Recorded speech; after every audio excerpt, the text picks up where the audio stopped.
All right, question 18 on the math subject GRE practice test. I'll try to speak a little bit more slowly in this video. I just finished editing and posting question 17 that I recorded yesterday, and noticed that I'm talking super quick. Maybe drank a little too much coffee or something.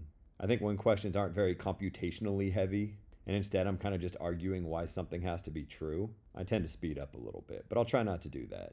So anyways, question 18 is a pretty common question that you see towards the end of a Calculus 1 class, where you're given information, in this case the graph of the derivative of a function, but you're asked questions about the function itself. Often what will happen is students will confuse the two, and they'll treat this graph as though it were the graph of g and answer the questions incorrectly. And in fact, that's exactly what happens in statement 1 here. We're supposed to figure out which of these statements must be true. That word must is worth noting. So statement 1 says g has a local maximum at x equals 0 and a local minimum at x equals 4.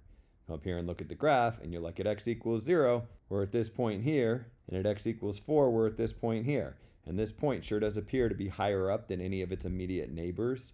And this point is lower down than any of its immediate neighbors, which are kind of my informal definitions for local max and local min.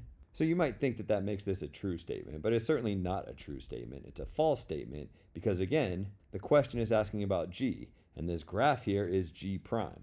G prime has a local maximum at x equals 0, and g prime has a local minimum at x equals 4. Put a little prime right here, you got a true statement. There's no prime, it's false.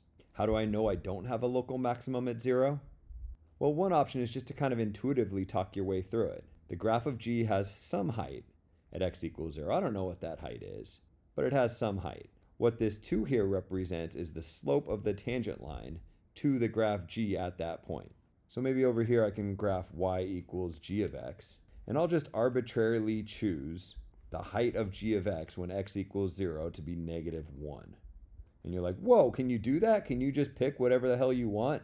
Well, I can, because of this word must. Because it says must here, in order to be true, this statement would have to be true for any function g satisfying this criteria. So even though I don't know the height of g of 0, I can choose whatever the hell I want it to be, and then base the rest of the height of g off that assumption. So anyways, what does my graph look like at this point? Well, I know the slope of the tangent line is 2, so if I draw a line through this point with a slope of 2, rise 2, run 1, the graph of g must be tangent to this line at this point. So it'll look something like this. You might notice that my graph in green doesn't stay on this line in red, and that's because the line in red doesn't represent the slope of this graph in green at all points. It only represents the slope of this graph in green when x equals 0. In fact, when x equals 1, it looks like the height of g prime of x is equal to 1. So the slope of the tangent line at this point is no longer 2, it's now only 1. Anyways, the fact that the derivative is positive at this left endpoint means the graph is increasing at this left endpoint, which means I have a local minimum at this endpoint, not a local maximum. Since this part of the statement is false, we don't really even need to consider this part of the statement. But since the purpose here is more learning than trying to complete a test, I might as well take a look. It says we have a local minimum value at x equals 4. Maybe I'll sketch another graph really quick. Much like down here when we don't know the height of this graph g at x equals 0, but because the statements must be true for any g, we can kind of pick that height arbitrarily. We'll do the same thing up here. We'll again let y be equal to g of x. But now we'll just assume the height at g of 4, the point in question here. You can pick whatever the hell you want. I don't know. Let's go -2 just so I can stay on the picture. So let's see. Here's where x equals 4. So we're assuming this point right here is on the graph of g of x. The claim is that this point is a local minimum. We can pretty easily see that that's false because the slope of the tangent line when x equals 4 must be equal to -2. If I draw a tangent line to this point with a slope of -2, go down 2 units and right 1 unit, my poorly drawn tangent line would look something like this. I can kind of picture the graph in red as going down at this point. The fact that it's going down means that it's not a local minimum. The neighbors just to the right of this point are going to be lower than this point itself. Turns out the graph would look something like this at this point. I've kind of exaggerated some of the features. Again, it doesn't stay on the line with slope -2 because the derivative doesn't have a constant height at -2 around this point of 4. When I go to the right of 4 and to the left of 4, I still have a negative slope, but it's less negative than it was at this point. So it's still going down, just not as steep as it was at this point. Anyways, this ends up also being a false statement. So we have 2 false statements. We only needed 1 because of this and conjunction here. But I guess now we're really sure that this statement's false. What about this second statement? Well, there's a few ways to answer this question. I think that if you're taking this test, you should probably have memorized a couple of tests called the first derivative test and the second derivative test, which are just methods of classifying critical values. So as a reminder, what a critical value is a point on the graph where the first derivative is equal to 0 or the first derivative is undefined. And critical values are important because on a continuous graph, they give you the local maxes and the local mins. And you have to be a little bit careful with definitions here. If you define things a little bit more carefully, your choices of definitions may or may not make endpoints be critical values. The way I define things, endpoints are not critical values, generally speaking. So I would say local extrema happen at critical values or endpoints. But in statement 2 here, we're talking about x equals 2 and x equals 5, neither of which is an endpoint. So that technicality doesn't come into play. Anyways, if you have a critical value, which you can find from the graph, or you can find them algebraically, maybe on a different problem, by figuring out the first derivative and setting it equal to 0, and then also looking for when that first derivative is undefined, you often want to go a step further and not just locate the critical values, but classify them as either local minima, local maxima, or neither. Critical values can be any of these three types. The two most common methods for classifying critical values are called the first derivative test and the second derivative test. I like to start with the second derivative test because it's a little bit cleaner, especially if you're doing these things algebraically as opposed to with the graph. What the second derivative test tells you is that if f prime of c equals 0, in other words, if I have a critical value of this type, then what I can do is take a look at the second derivative at that point. Makes sense since it's called the second derivative test. And if that second derivative is less than 0, that means I got a local max. If that second derivative is greater than 0, that means I got a local min. And you're like, oh, right, and I bet if that second derivative is exactly equal to 0, that means that I have neither a local min nor a local max. Actually, no. Unfortunately, if your second derivative equals 0, that means the test is inconclusive. And it's entirely possible that you have a local min, a local max, or neither at that point. So when you're doing the second derivative test, you're kind of hoping that when you evaluate the second derivative at that critical value, you either get a negative number or a positive number. If you get a negative number, you got a local max. You get a positive number, you got a local min. I wouldn't recommend memorizing that. I think it's a lot better to just understand it, right? If the second derivative is less than 0, that means that your graph is concave down at that point. So think about what a concave down graph looks like, right? It's this upside down bowl. If the first derivative equals 0, that means the graph is flat at that point. And if the shape of the graph at that point is concave down, you must have a local max. Similarly, if your second derivative is greater than 0, then your graph is concave up at that point. If your graph is concave up, it kind of sort of looks like this, right? It's the right side up bowl. We're assuming that the first derivative equals 0, so we're talking about this point on the graph. Almost got it. That point sure looks like a local minimum. You might be thinking that when your second derivative equals 0, you have an inflection point, and that's not quite true. Inflection points happen when your second derivative changes sign, which typically happens when the second derivative equals 0, but not necessarily. You might be thinking about this picture, right, where it's concave down on one side and concave up on the other side. So you have neither a local min nor a local max. But this third case is actually not necessarily this picture. It can also be a picture like this. Maybe I've kind of exaggerated things too much. You're like, nah, you're completely wrong. This is definitely concave up. This looks like a right side up bowl. Right, but it gets flat for like a little bit too long is the way that I think about it. So it's concave up on this side and it's concave up on this side, but its second derivative is actually 0 at this point. A good example here is y equals x to the 4th power. Take a look at what happens when x equals 0. It's clearly a local minimum, but the second derivative, 12x squared, evaluates to 0 when x equals 0.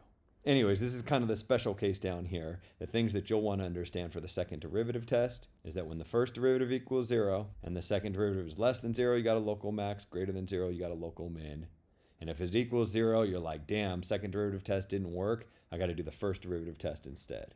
The first derivative test says that if c is a critical value, note that the assumption is a little different here. Second derivative test doesn't handle all critical values. It only handles this first type of critical value. The first derivative test works for any type of critical value. And what we'll see, what's really cool, is we don't have this inconclusive case. The downside with the first derivative test is we can't just look at the first derivative at our critical value, because we already know what the first derivative is at our critical value. It's either 0 or undefined because it's a critical value. What we have to do is look at the change in the first derivative. So if f prime of x changes from a positive number to a negative number at x equals c. The way to think about this in your head is to the left of c, the graph is going up because the first derivative is positive, and to the right of c, the graph is going down because the first derivative is negative. We kind of have this shape, right? It was going up, now it's coming back down.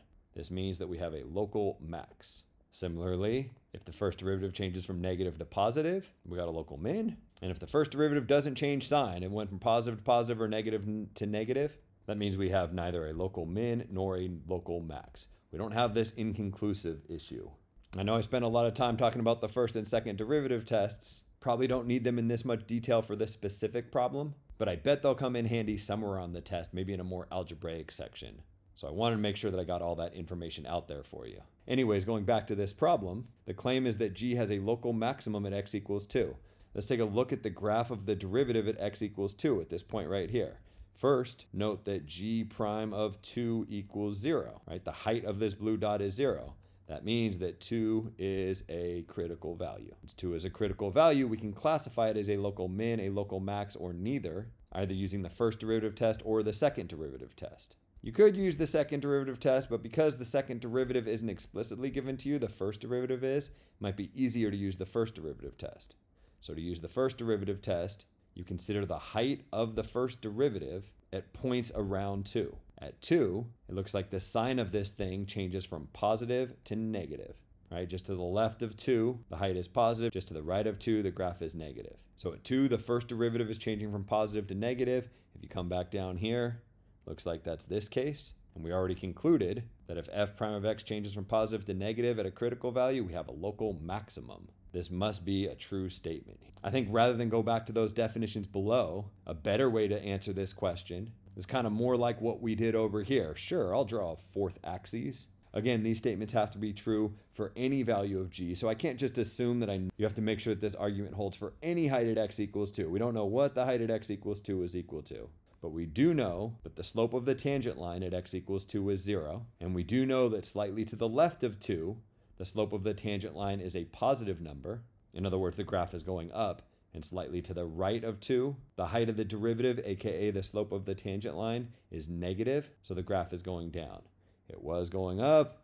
At this point it stops, it's coming back down. It sure looks like I got a local max at x equals 2. Note this same argument would work if instead of assuming that the height at x equals 2 was, I don't know, what's this look like, -3 or something? If I threw the height way the hell up here and it was at 10. Doesn't matter. The height is not important. It's the shape of this graph. Y equals g of x.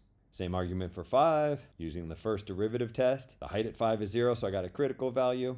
The first derivative goes from negative to positive. So at 5, again, I don't know the height. Maybe I'll throw it right here. To the left, it's going down. To the right, it's going up. Kind of sort of has this shape. I got a local minimum.